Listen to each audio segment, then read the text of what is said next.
Pelajaran yang ketujuh, menjinakkan lidah.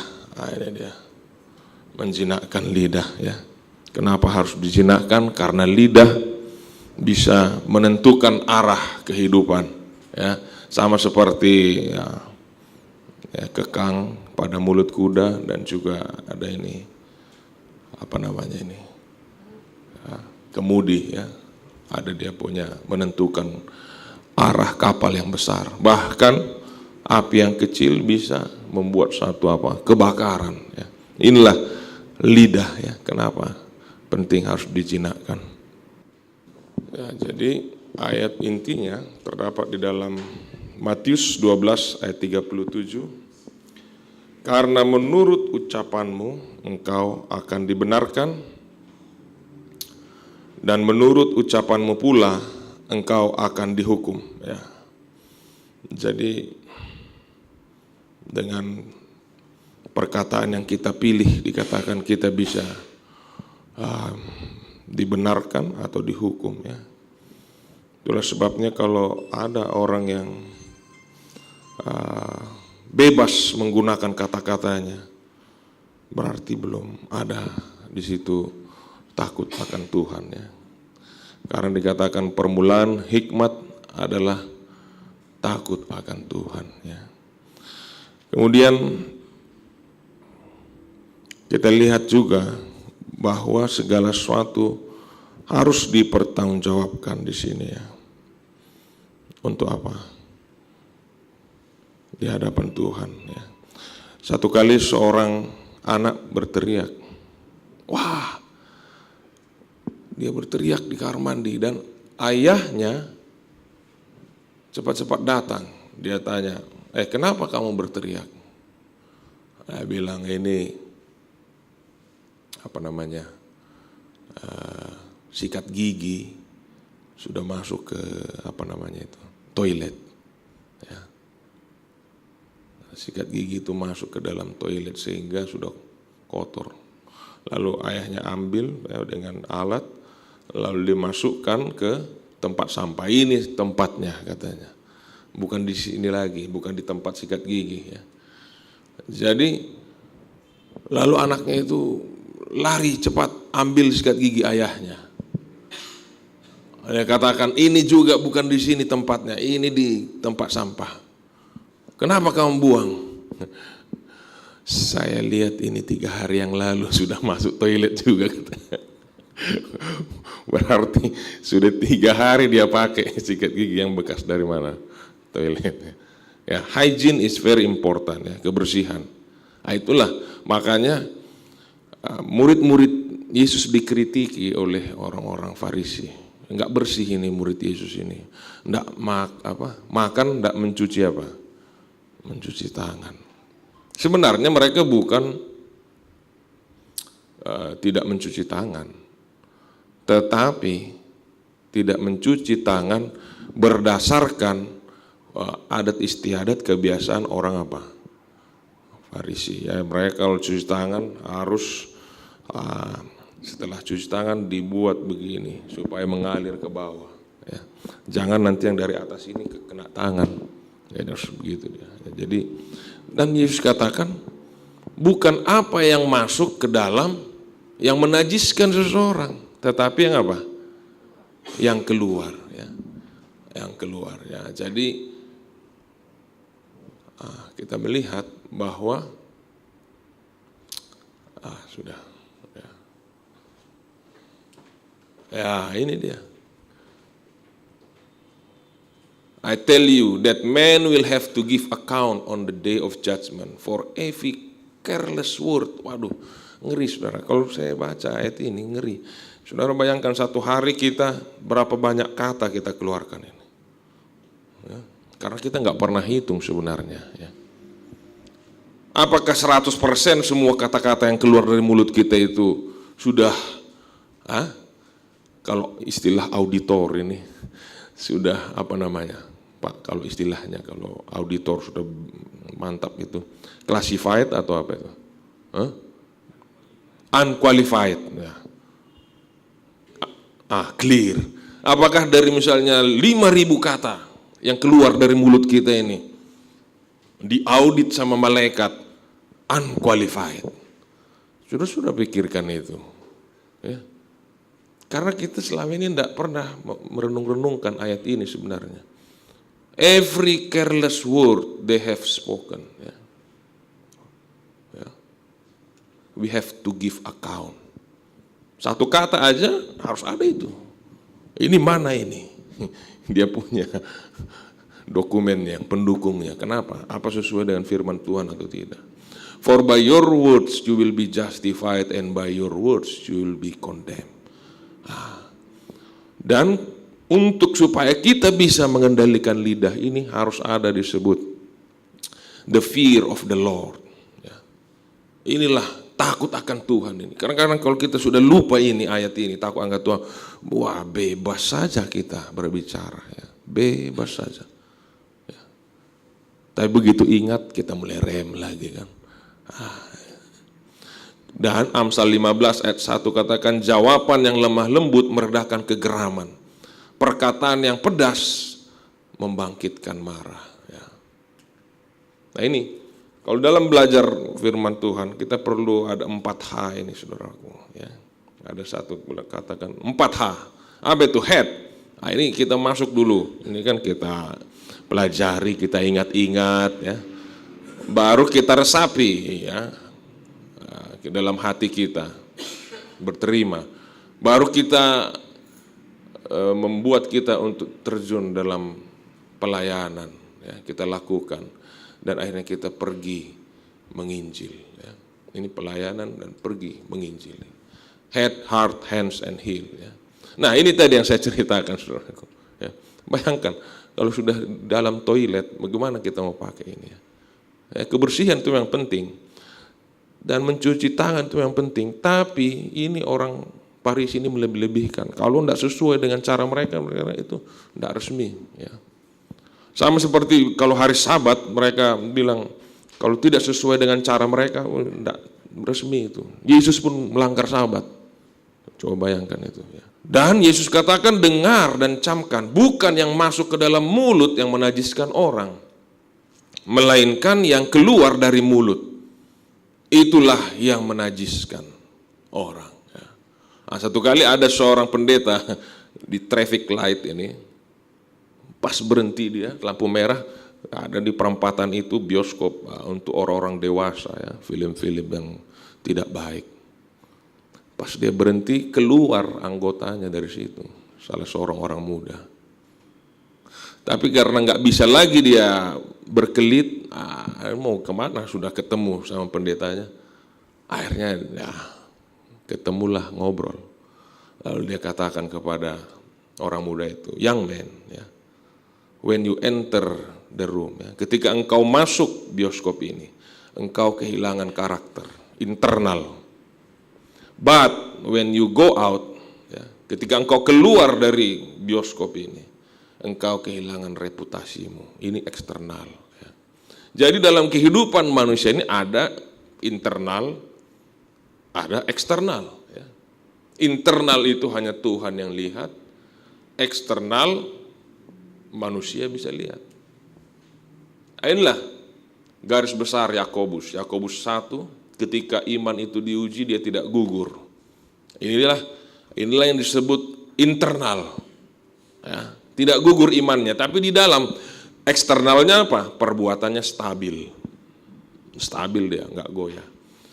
Yakobus 2, ketika ditekan imannya tidak gagal, malah dia mengasihi. Yakobus 3 dan 4, ketika dinyatakan iman itu tidak meledak-ledak, tapi terkendali. Ketika dalam kesulitan iman itu tidak panik, tetapi sabar. Nah ini dia Yakobus. Jadi Yakobus selalu dia apa internalnya, hasilnya orang katakan justified by the result. Ya, ini Yakobus suka sekali itu. Sebab karena kasih karunia kamu diselamatkan oleh iman. Ya, ini Paulus ini. Paulus katakan it's not your works, bukan usahamu, tapi pemberian Allah. Nah, tetapi Yakobus katakan ya boleh-boleh saja iman. Tetapi kalau iman itu tidak disertai perbuatan, iman itu mati. Nah, jadi seperti bertolak belakang mereka ini.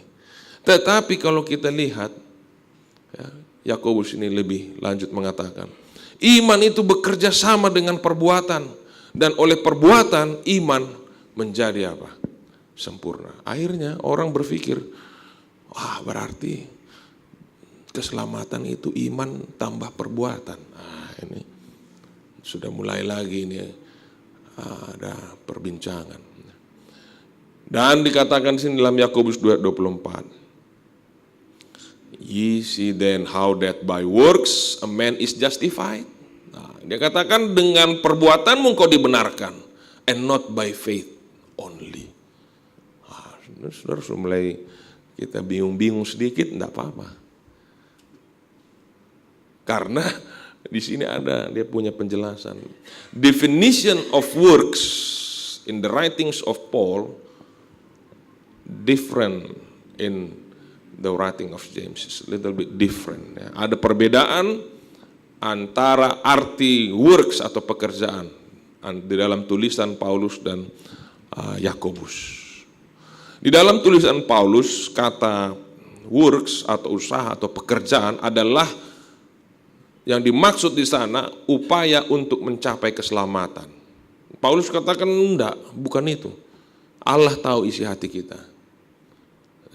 Kita dibenarkan di hadapan Allah. Kita tahu dengan iman kita menerima Allah. Jadi iman itu adalah akar, dia tekankan akar. Dan pada waktu itu yang dia lawan adalah legalisme. Ini makanya dia punya tulisan begitu. Sementara Yakobus, works itu bukan means to earn salvation, bukan upaya untuk mencapai keselamatan, tapi it is to respond or to reflect God's favor. Tandanya Tuhan sudah menerima kita, kita berbuat yang sebaik-baiknya dengan kuasa Tuhan. Dan dia lebih menekankan bahwa orang akan melihat apa yang terlihat, yaitu perbuatan kita. Orang tidak bisa melihat hati kita, tapi perbuatan. Dan dia lebih menekankan justification before man. Tunjukkan. Dan yang dia hadapi waktu itu adalah doktrin cheap grace. Dan ini yang dia lawan. Sekali katakan iman, saudara katakan beriman, sudah selamat. Jadi inilah makanya kita lebih memahami tulisan Yakobus ya. Apa yang dimaksudkan dengan pekerjaan di sana, bukan legalisme. Dan iman yang dimaksud adalah trust. Trust itu take the risk, take the risk. Seorang mempercayakan uang, menginvestasikan kepada satu usaha karena dia percaya. Semakin besar investasinya, semakin besar trustnya. Without taking risk, your faith will never be exercised. Kalau tidak ada risiko di dalam mengikut Tuhan, tidak ada exercise di dalam trust kita. Bagaimana, seberapa jauh risiko yang kita mau ambil. Ini dia. Ketika dalam satu pertemuan Pathfinder ada kepahaman, yang satu banyak, yang satu sangat sedikit ya. Yang sedikit mungkin ciut melihat yang banyak oleh karena pencapaiannya ya. Tapi ketika mereka sudah bernyanyi bersama-sama, lupa semua ini pencapaian-pencapaian manusia. Karena mereka sudah mengarahkan kepada penyembahan kepada Allah, worship God. Ini tidak ada artinya semua. Hanya satu yang disembah. Ketika kita melihat kepada pencapaian pekerjaan kita, mungkin kita sepertinya membanding-bandingkan, berbeda satu dan lain. Tapi ketika kita menyembah Allah, kita adalah satu. Dan dikatakan kita harus mengasihi Allah dengan segenap hati, jiwa, dan tenaga. Ini dia hukum yang utama, greatest commandments. Itulah sebabnya ada 3 hal penting ketika kita ingin melakukan firman Tuhan. Yang pertama pikiran, yaitu ortodoks, makanya disebut gereja ortodoks. dia hanya di secara pikiran, dan setan juga percaya kalau secara pikiran saja. Bagaimana dia tidak percaya? Dia sudah ada di sana di kerajaan Allah, dia sudah lihat Allah. Tetapi dia tidak sampai kepada ortopati atau attitude. Hatinya tidak terbuka buat Yesus. Dan juga dia tidak ada action untuk menyembah Tuhan. Tenaganya tidak diberikan. Jadi iman itu selalu timbul dari pendengaran, dan pendengaran akan firman Tuhan, tapi itu selalu dibawa ke hati dan akhirnya merubah attitude kita, dan kita juga akhirnya semangat melayani. Inilah namanya Christ-centered life. Willing to go to the lower level than you. Jadi dia mau, kalau Yesus dalam hatinya dia mau berinkarnasi, memahami orang yang lebih mungkin statusnya lebih rendah, dan dia tidak merasa superior ketika bergabung dengan mereka, tetapi dia ingin memahami dan melayani. Kemudian orang tersebut akan fokus kepada pelayanan, berdoa, dan penuh belas kasihan. Nah, sekarang kita masuk kepada pelajaran Yakobus 3 ayat 1 sampai 2. Not many of you should presume to be teachers, my brother, because you know that we who teach will be judged more strictly. Jadi jangan ada di antara kita yang mau menjadi apa? Guru dikatakan. Jangan terlalu suka menjadi guru. Sebab kita tahu bahwa sebagai guru kita akan dihakimi menurut ukuran yang lebih berat. Karena sudah tahu. The more you know, the more you realize you don't know. Semakin orang mempelajari, semakin dia menyadari lebih banyak yang dia tidak tahu. Kenapa dikatakan demikian? Ada dua jenis guru di sini. Yang pertama dalam Amsal 9 ayat 10. Those who want to be teachers, but God did not want them to be so. They boast of their knowing, but they don't feed on the actual source of wisdom. Hanya dia membanggakan pengetahuan.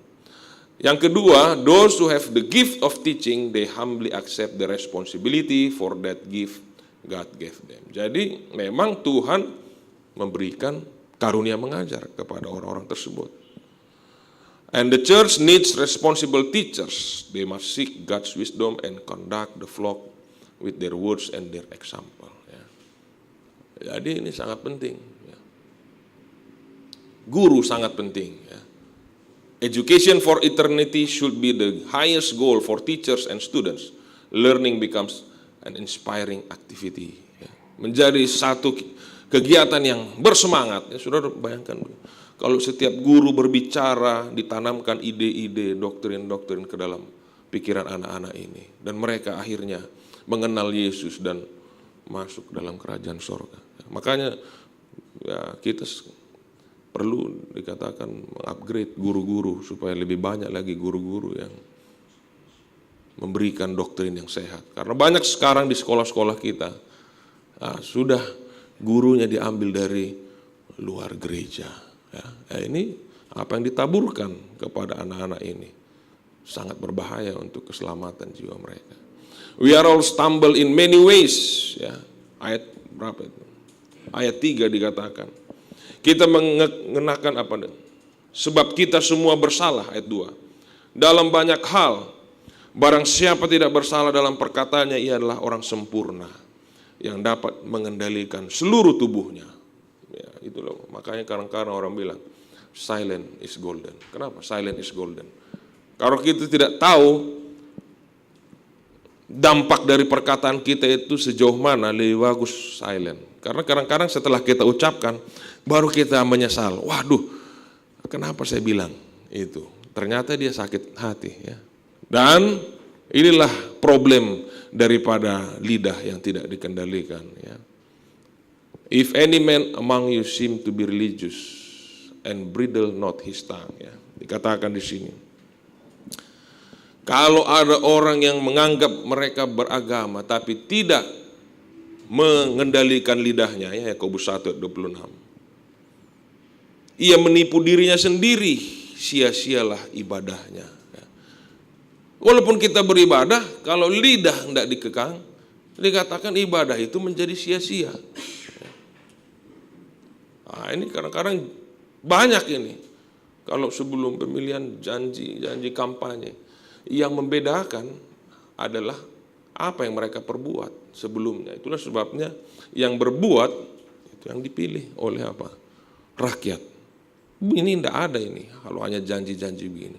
Orang lihat apa yang dilakukan. And strong people don't put others down, they lift them up. Ya. Ayat 5 dan 6 dikatakan, demikian juga lidah, walaupun satu anggota kecil dari tubuh, namun dapat memegahkan perkara-perkara yang besar. Lihat betapapun kecilnya api, ia dapat membakar hutan yang besar. Jadi defiling, dapat mencemarkan. Tadi kita lihat lidah itu dapat membuat sia-sia ibadah, yang kedua dapat merusak. Kita juga dapat bergosip di dalam doa. Saudara tahu bagaimana gosip in prayer? Contohnya ini saudaraku. Lord, please help sister so and so. I think she is about to divorce. Tuhan tolong saudari ini, mungkin dia sudah mau bercerai. Orang jadi, wah kenapa ini? Atau Lord please help brother so and so, I saw him come out of the bar. Maybe he has problem with alcohol. Padahal kenapa dia keluar dari bar? Ada pasien di sana yang sedang heart attack. Jadi dia adalah seorang dokter. Kemudian dia lihat ada seorang yang meninggalkan mobilnya di luar rumah, tunangannya sepanjang malam. Oh, jangan-jangan mereka sudah apa? Tidur sama-sama. Padahal dia mungkin mobilnya rusak, dia pulang dengan taksi atau sudah kemalaman. Ini saudaraku, lidah cepat sekali membuat analisa. Ini dan gosip ini akan affects your attitude. Setelah dikasih tahu, jadi berubah sikapnya ini kepada si A, orang yang lain. Jadi seperti jaga jarak. Kenapa jaga jarak? Tadinya enggak ada. Baik-baik mereka, setelah masuk ini, berubah lagi sikapnya. Itulah sebabnya Yakobus 3 ayat 7-11 katakan, semua jenis binatang liar, burung, binatang menjalar, binatang laut dapat dijinakkan dan telah dijinakkan oleh sifat manusia. Tetapi tidak seorang pun, firman Allah katakan, tidak seorang pun yang berkuasa menjinakkan lidah.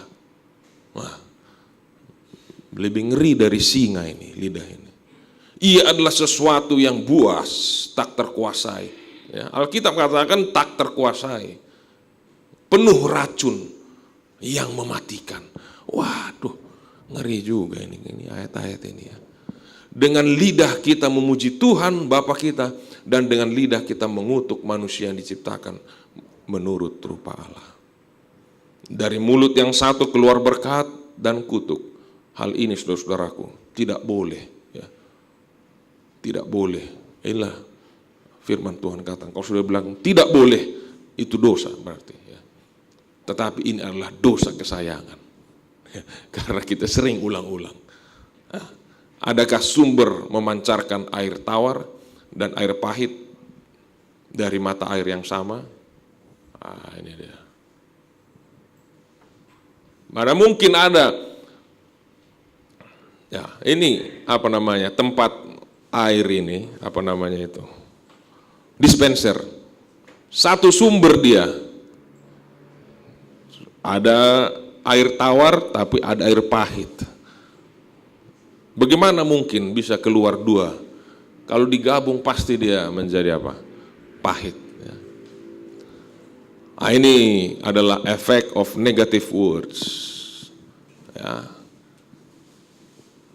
Some words are loaded with venom. They destroy everything like overwhelming fire. They destroy friendship, marriage, reputation, and they cannot be stopped once they leave our mouth.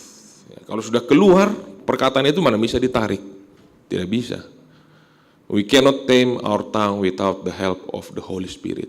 Without help of the Holy Spirit, cannot. Kalau dipenuhi Roh Kudus, baru terkontrol lidah itu. Kalau enggak bisa.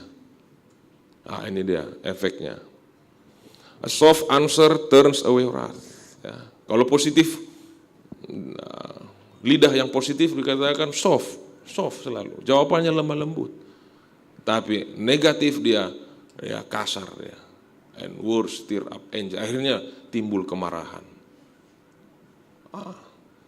Kalau yang positif dia tidak mau bicara yang jahat-jahat. Tapi kalau yang negatif seperti pedang, ya, seperti panah, ya, arrows dikatakan. Kalau yang positif dikatakan a man has joy by the answer of his mouth and words spoken is due. How good is this? Dengan jawaban yang baik. Ya. Tetapi kalau yang negatif, ungodly man digs up evil is on his lip like burning fire, seperti api dikatakan yang menyala-nyala. Ya. Kalau yang positif dia selalu ada kata-kata hikmat. Ya. Tetapi kalau yang negatif sebelum mendengar dia langsung sudah menjawab, ya, membuat satu hal yang memalukan. Kemudian yang positif, let no corrupt word proceed out your mouth. Ya. Tetapi yang edify, meninggikan, mendidik. Ya. Tetapi yang negatif di sini, but I say to you that for every idle word, ya, perkataan yang sia-sia, ya, kita akan memberikan account, ya, pertanggungjawaban. Jadi sebenarnya taming the tongue, bagaimana menjinakkan atau mengendalikan lidah ini, kadang-kadang perlu juga diikat ya seperti ini, supaya tidak bisa bergerak. Apalagi orang yang ada latah. Saudara, kalau saya ada dulu kawan waktu sekolah di SMA, setiap dia ditusuk sininya, wah, tindakan katanya. Adalah kata-kata yang lebih apa lagi ya. Jadi itu dalam bahasa daerah itu kata yang tidak baik itu. Jadi selalu dia latah memberikan kata-kata makian, oleh karena apa? Latah ya. Tetapi kita bisa menyerahkan semuanya kepada siapa? Allah. I surrender all. Ketika nyanyi lagu ini, apakah saudara berpikir bahwa kita juga menyerahkan lidah kita kepada Tuhan? I surrender all. I surrender all to thee my blessed Savior. I surrender all. Ya. Bahkan kita gencar mempromosikan ya, 5 days stop smoking, ya, smoking cessation. Bahkan in 3 days sekarang ini ada ini. Berhenti merokok 3 hari. Tapi menjinakkan lidah untuk tidak gosip itu nggak bisa 3 hari, bahkan 40 hari. Itu pun kalau sukses bisa bertahan no gosip 40 hari. Nah, tapi Yesus dia sanggup menjinakkan lidah kita, sedangkan laut yang bergelora begini pun bisa dia buat tenang. Apalagi lidah yang dia ciptakan sendiri, nah, bisa dia buat apa? Terkendali. Yakobus 3 ayat 9 dan 10 katakan, dengan lidah kita memuji Tuhan Bapa kita, dan dengan lidah kita mengutuk manusia yang diciptakan menurut rupa Allah. Dari mulut yang satu keluar berkat dan kutuk. Hal ini saudara-saudara tidak boleh demikian terjadi. Apakah dikatakan mata air mengeluarkan air yang manis dan pahit secara bersama? Ya. Ayat yang ke-12 lebih lanjut dikatakan, adakah pohon ara dapat menghasilkan buah zaitun, dan adakah pohon anggur dapat menghasilkan buah ara? Nah, demikianlah juga mata air asin tidak dapat mengeluarkan air tawar. Ketika saya search teliti ya, pohon ara buahnya begini saudara, zaitun begini lagi dia, anggur begini, rupanya ketiganya mirip, tidak jauh-jauh beda. Sedangkan mirip pun tidak bisa dibuat. Karena beda itu pohonnya. Bukan oleh karena mirip terus bisa keluar dari pohon ara ini buah zaitun atau apa, anggur. Ya, inilah bagaimana sering kita mengucapkan ini, pengakuan bahwa kita adalah murid Yesus seperti Petrus kemarin. Tapi kita tidak melakukannya dan tidak melakukan apa yang kita lakukan. Sering kita memuji Tuhan, tapi kemudian kita mengutuk yang lain. Dan dalam Matius 15 ayat 8 dan 9 dikatakan, "These people honor me with their lips, but their hearts are far from me. They worship me in vain, their teachings are merely human rules." Ya. Jadi lips atau lidah juga ya. Bisa kita memuji Tuhan, tapi hati kita bisa juga tidak serahkan. Ya. Itulah sebabnya ibadah itu dikatakan sia-sia. In vain they worship me. Sebagai kesimpulan di sini dalam tulisan Ellen White, the talent of speech was given to be used for the benefit of all. Nah, lidah ini untuk benefit. Setiap bicara benefit. Pleasant cherry words cost no more than unpleasant. Jadi kata-kata yang menyenangkan tidak membutuhkan biaya tambahan daripada kata-kata yang tidak menyenangkan. Sama saja itu biayanya. Sharp words wound and bruise the soul. In this life everyone has difficulties with which to wrestle. Ya. Kata yang tajam itu menyakiti hati, perasaan dan jiwa seseorang. Inilah yang harus kita gumuli supaya jangan keluar dari mulut kita. Everyone meets with grievance and disappointment. Shall we not bring sunshine instead of gloom into the lives of those with whom we come in contact? Ya. Harusnya kita buat kata-kata yang membangkitkan semangat, ya, sinar matahari, supaya orang itu bisa kembali, ya, memiliki pengharapan. Shall we not speak words that will help and bless? Ya, kalau bisa, kenapa kita tidak memberikan kata-kata berkat? Such words will be just and as very less blessing to us, ya, as to those whom they are spoken. Jadi bukan hanya mereka yang mendengar yang diberkati, kita juga diberkati dikatakan. Ya, itulah sebabnya kesimpulan dalam Roma 12 ayat 14. Berkatilah siapa yang menganiaya kamu, berkatilah dan jangan mengutuk. Karena lidah bukan untuk mengutuk, tetapi memuji Tuhan dan mengucapkan berkat. Ya, jadi sangat bagus sekali kalau memang kita sudah bisa menghidupkannya. Ya. Mudah-mudahan dengan pertolongan Tuhan kita bisa menang. Ya.